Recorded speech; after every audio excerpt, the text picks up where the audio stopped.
there. I've seen a lot of people do a video called A Letter to Myself, where you write a letter to the younger form of who you are now at a time in your life when you were having a really difficult time and kind of lifting your old self up and saying, hey, everything's going to be fine in the end, don't worry about it.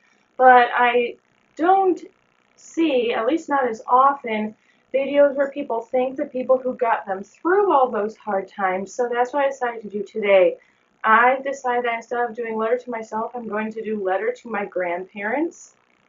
And I'm sorry if this isn't necessarily your thing. It's important to me though, and I'm also sorry that I'll be staring at my phone the whole time. That's where I wrote it.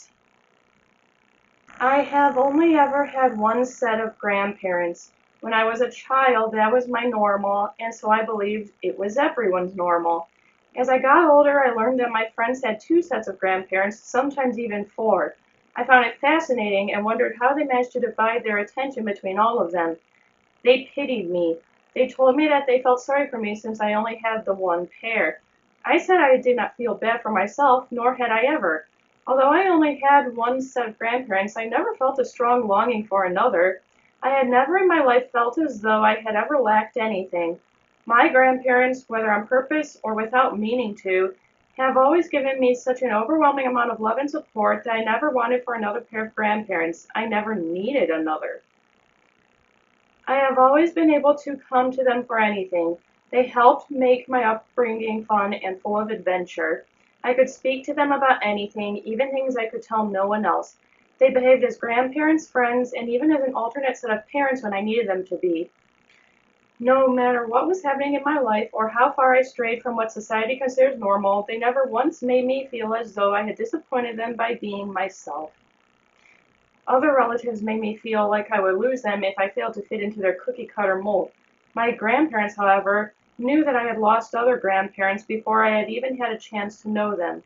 They did not want me to ever have to feel that sense of loss.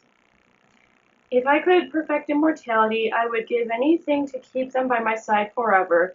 I would give anything to make it so they could be healthy, happy, and never leave me. Sadly, science has not quite come far enough for that. They have gotten a bit sicker, and so have I, but we never let it keep us down for too long.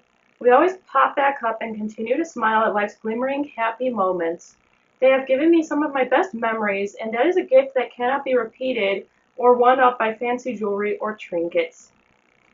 I know we will always be together, no matter how far apart we are in the world, and I will always be grateful for every second that I have spent with both of you. As always, do something that makes you happy today, no matter what anyone else says about it, and I'll see everybody soon.